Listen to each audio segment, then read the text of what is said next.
नामुद्दीन सल्लल्लाहु अलैहि रसूलिल करीम अम्मा बाद फ़ौज़ बिल्लाहि मिनश शैतानिर रजीम बिस्मिल्लाहिर रहमानिर रहीम अस्सलामु अलैकुम वरहमतुल्लाहि वबरकातुहू। मैं हूं हकीम आसिफ़ अली राव। आज का जो मौजू हमने तरतीब दिया, ये हमारे बहुत सारे दोस्तों के सवालात के ऊपर तरतीब दिया कि जो पेशाब के ड्रॉप आना होता है, हमारे बहुत सारे भाइयों के अंदर ये मसाइल पाए जाते हैं। हम टाइम को ज़ाया किए बगैर हम चाहेंगे कि हम अपने मुद्दे की तरफ आएँ, अपनी असल बात की तरफ आएँ, और जो हमारे भाई इस किस्म की प्रॉब्लम का शिकार हैं उनको समझने का मौका मिले और उनको अपने इलाज करने का भी मौका मिले।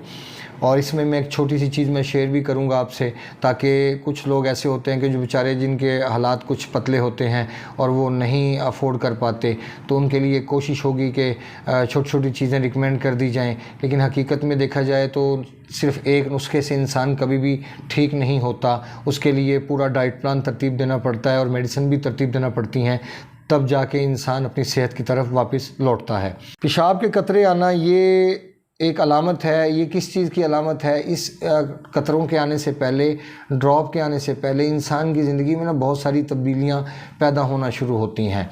जैसे इससे पहले आपके सीने में जलन रहनी शुरू हो जाएगी, या आपको हल्की हल्की या आपको कब्ज़ रहना शुरू हो जाएगी। आपके सर के बाल जो से हैं ये रूखे होना शुरू हो जाएंगे। सर में आपको डैंड्रफ फील होगा, आपके तेज़ाबियत महसूस करेंगे, जिस्म में थकन महसूस करेंगे, एंजाइटी फ़ील करेंगे, जिसको हम चिड़चिड़ापन कहते हैं, ये आप महसूस करेंगे। अगर ये सारी चीज़ें पहले महसूस होती हैं तो आप फिर ये समझ लें कि ये जो ड्रॉप का आना है ये एक अलामत है, ये बीमारी नहीं। जिस तरह मैंने आपको पहले वाली चीज़ें बताई कि कॉन्स्टिपेशन हल्की हल्की रहना शुरू हो जाएगी, या बाल रफ होना शुरू हो जाएंगे, सर में डैंड्रफ होना शुरू हो जाएगा, या इसके साथ साथ हवा में स्मेल आना शुरू हो जाए, पेट में गैस रहना शुरू हो जाए, या जिस्म में थकन फील होना शुरू हो, नींद डिस्टर्ब हो, सीने में जलन फील होना शुरू हो जाए, तो ये जब सारी चीज़ें महसूस होना शुरू होंगी तो फिर ये एक अलामत के तौर पे आगे जाके यूरिन के मसाइल पैदा होंगे। और अगर आप देखें तो ऐसी कैफियत में जो पेशेंट खड़ा होता है उसकी जो नफ्सियाती कैफियत होती है वो बैलेंस नहीं होती।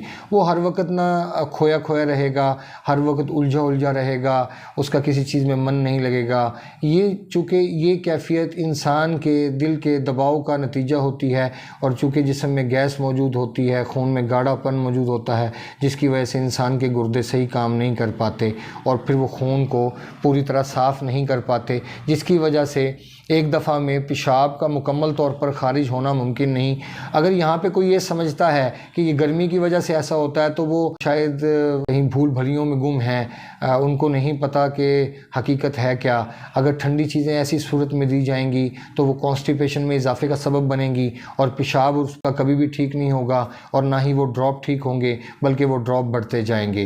क्योंकि ऐसी हालत में तेज़ाबियत होती है, खुश्की जिस्म में ज़्यादा होती है और हरारत कम होती है। जब हरारत पहले ही वजूद में कम हो तो फिर अगर ठंडी चीज़ों का आप इस्तेमाल करते हैं तो ये एक बड़ी अजीब बात है, क्योंकि इससे आपके पट्ठों के खिंचाव शुरू हो जाएगा, आपकी कॉन्स्टिपेशन में इजाफा शुरू हो जाएगा और आपकी बीमारी भी ठीक नहीं होगी।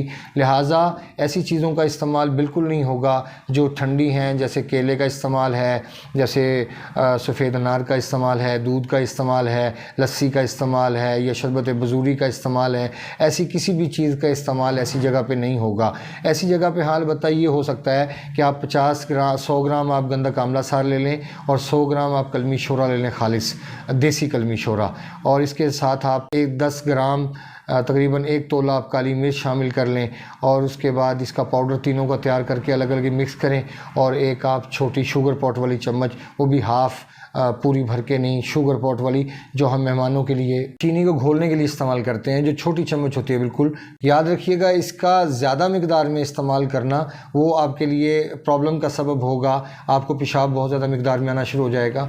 लिहाजा इसको सिर्फ उतनी मिकदार में इस्तेमाल करवाएं जितनी हमें ज़रूरत है। जैसे आप 500 मिलीग्राम वाला कैप्सूल है, उसको आप एक साइड पूरी भर के ले सकते हैं। अब इससे क्या होगा, इसका मिजाज है गर्म तर, अब इसने क्या करना है, इसने हरारत को पैदा करने के साथ साथ जिस्म से खारिज करना है। इससे क्या फ़ायदा होगा, इससे एक तरफ तो आपके जिस्म में ठंड नहीं बढ़ेगी और दूसरी तरफ आपके जिस्म में खुश्की में बेहतरी आना शुरू हो जाएगी। तो इससे ये फ़ायदा मिलेगा आपको कि कुछ ही दिनों के अंदर आपके पेशाब के ड्रॉप में तब्दीली आना शुरू हो जाएगी और उसमें कमी वाक़या होगी। लेकिन एक बात याद रखें कि जब तक आप गैस, कब्ज़ जैसे मसाइल को ठीक नहीं करते और तेज़ाबियत को ठीक नहीं करते, अपने मैदे को ठीक नहीं करते, आप कभी भी अपने ड्रॉप को ठीक नहीं कर पाएंगे। और ये ड्रॉप आने वाले वक्त में इंसान की बीमारी के अंदर शिद्दत बढ़ाते चले जाएंगे, क्योंकि यहाँ पे किडनी के अफ़ाल या लिवर के अफ़ाल के डिस्टर्ब होने के साथ साथ किडनी के अफ़ाल डिस्टर्ब होते चले जाते हैं और जिस्म में थकन बढ़ती चली जाती है।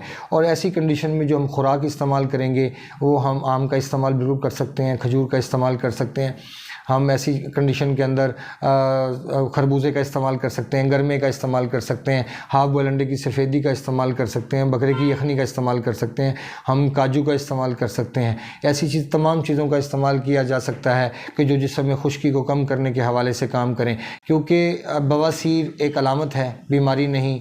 इसी तरह हमारे जिस्म के अंदर कॉन्स्टिपेशन का होना बीमारी नहीं, अलामत है। अगर हम इनको बीमारियां समझेंगे, आपने कभी किसी कॉन्स्टिपेशन के पेशेंट को ठीक होते देखा है तो आप मुझे ज़रूर आगाह कीजिएगा। वो सारी उम्र अद्वियात खाता रहता है, वो जानते हैं क्यों नहीं ठीक हो पाता, उसकी वजह कि हमारे पास कब्ज़ की बहुत सारी अद्वियात मौजूद हैं, लेकिन जो कंडीशन है उसके हिसाब से अगर सिलेक्शन नहीं की जाएगी तो मैं नहीं समझता कि आप सारी उम्र के लिए कब्ज़ से निजात हासिल कर सकें।